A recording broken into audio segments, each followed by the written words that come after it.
Hello दोस्तों, आप लोगों को आपके अपने चैनल इमेजिंग नॉलेज में स्वागत है।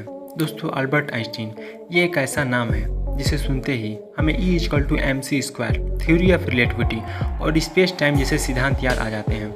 अल्बर्ट आइंस्टीन जैसे व्यक्ति सदियों में कभी कभी जन्म लेते हैं। अल्बर्ट आइंस्टीन अपने सिद्धांतों से फिजिक्स की दुनिया में पूरी तरह तहलका मचा दिए थे।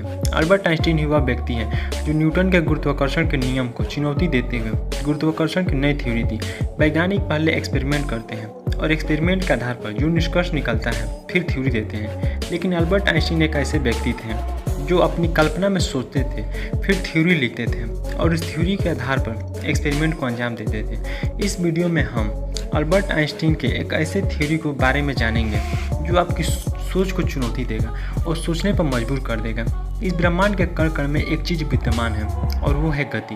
ब्रह्मांड के कण कण में गति शुरू से ही विद्यमान है, लेकिन पृथ्वी पर हम गति को भौतिक रूप में 300 वर्ष पहले से पहचाना। जब दुनिया ने गति को एक नए नाम से पहचाना, sir Isaac Newton of motion, Newton के गति की दुनिया ने गति को समझने के एक अलग ही रास्ता दिखाया। न्यूटन ने बताया कि कोई भी वस्तु स्थिर या गति की अवस्था में तब तक रह सकती है जब तक उस पर कोई बाहरी बल न लगा दिया जाए। जब हम किसी वस्तु पर बल लगाते हैं तो उस वस्तु की गति को बढ़ा भी सकता है और वह घटा भी सकता है। लोगों ने गति को तो समझा, लेकिन एक समस्या आ गई, गति का निर्धारण कैसे किया जाए। जैसे माना जाए कि आप रेलवे प्लेटफॉर्म पर बैठे हो और आपका एक मित्र ट्रेन में बैठा है और वह ट्रेन जो है 60 किलोमीटर प्रति घंटे की रफ्तार से चल रही है। जैसे ही ट्रेन गुजरी, आपने नोटिस किया कि आपका मित्र 60 किलोमीटर प्रति घंटे की रफ्तार से जा रहा है। ठीक उसी समय ट्रेन में बैठा आपका दोस्त यह नोटिस करता है कि ट्रेन में बैठे अन्य लोग स्थिर हैं, मतलब ट्रेन में बैठे सभी व्यक्तियों की गति 0 है। यही वो समस्या थी कि ट्रेन की स्पीड किस पे निर्धारित हो, ट्रेन में बैठे व्यक्तियों के आधार पर या प्लेटफार्म पर बैठे व्यक्तियों के आधार पर। जवाब था दोनों अपनी अपनी जगह सही है। किसी भी वस्तु की गति का मान इस बात पर निर्भर करता है उसका अनुमान स्थिर होकर या गतिशील होकर लगाया जा रहा है। इसका निर्णय यह था कि गति निरपेक्ष नहीं सापेक्ष है। अगर सरल भाषा में कहे तो गति का निर्धारण इस बात पर निर्भर करता है कि उसके किसके सापेक्ष है।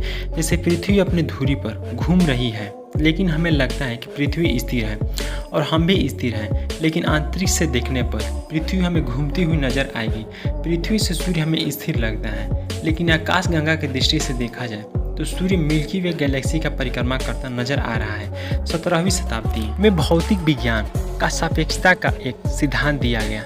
स्थिर या एक समान गति की अवस्था में भौतिक के नियम नहीं बदलेंगे, न्यूटन के समय से चले आ रहे हैं। इस क्लासिकल थ्योरी ऑफ रिलेटिविटी को 19वीं सदी में आकर चुनौती मिली। जब मैक्सवेल नामक वैज्ञानिक के सिद्धांत पर अध्ययन किया गया तो पाया गया कि ब्रह्मांड में एक ऐसी भी गति मौजूद है जो किसी के सापेक्ष नहीं निरपेक्ष है, और वह है प्रकाश, जिसकी गति 3 लाख किलोमीटर प्रति सेकंड है। मिचेल्सन और मोर्ले नामक वैज्ञानिक ने ये बताया कि प्रकाश की चाल किसी भी माध्यम पर निर्भर नहीं करती है, चाहे आप स्थिर होकर देखो या चलने वाली ट्रेन में बैठकर देखो। प्रकाश की गति एब्सोल्यूट है जो किसी पर निर्भर नहीं करते। 19वीं सदी का अंत और 20वीं सदी की शुरुआत विज्ञान की दृष्टि से बहुत महत्व है। इस दौर में भौतिक विज्ञान के कई नियम जुड़े। इस दौर में अल्बर्ट आइंस्टीन ने भौतिक विज्ञान में अपना योगदान दिया। प्रकाश की कांस्टेंट गति ने अल्बर्ट आइंस्टीन के दिमाग में हलचल मचा दिया। कहा जाता है कि सोच बड़ी होती है, उनके द्वारा किया गया कार्य भी बड़ा होता है। ऐसे ही सोच वाले थे अल्बर्ट आइंस्टीन।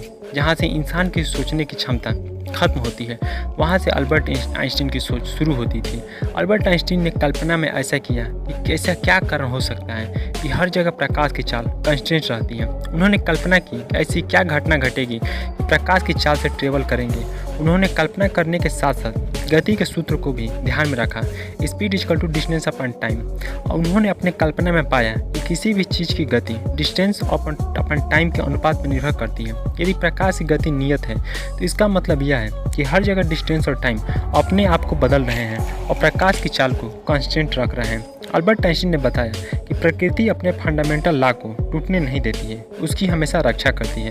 प्रकाश की चाल 3 लाख किलोमीटर प्रति घंटे की रफ्तार है, जो कभी न कभी नहीं बदलता है। प्रकृति डिस्टेंस और टाइम को ही बदल देता है। इस पर बहुत ही ज़्यादा सर्च और खोज हो ही रहा था कि 1905 ईस्वी में कलर के पद पर काम कर रहे एक साइंटिस्ट ने एक थ्योरम दिया जिसका नाम था थ्योरी ऑफ रिलेटिविटी। और उन्होंने बताया कि जो भी कोई प्रकृति है वह अपना डिस्टेंस और टाइम को ही अपना मैनेजमेंट यानी उसके लिए बदलती है, और जो प्रकाश की चाल है उसको नियत रखती है।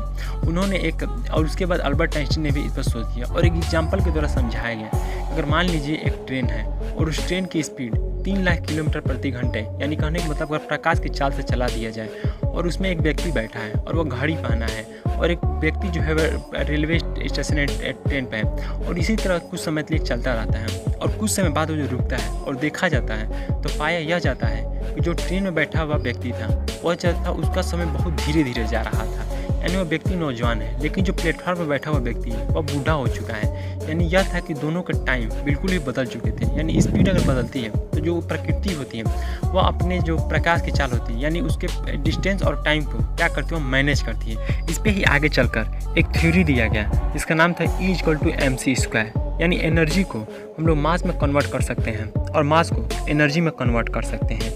और इस थ्योरम से बहुत ही ज़्यादा चीज़ें तो बहुत ही ज़्यादा सॉल्व हुई, और इसी थ्योरम से हम लोग चल के परमाणु बम भी बनाया गया जो सेकेंड वर्ल्ड वार में नागासाकी और हिरोशिमा में गिरा, जिससे अल्बर्ट आइंस्टीन को बहुत ही ज़्यादा दुख हुआ था कि इसका गलत उपयोग किया गया।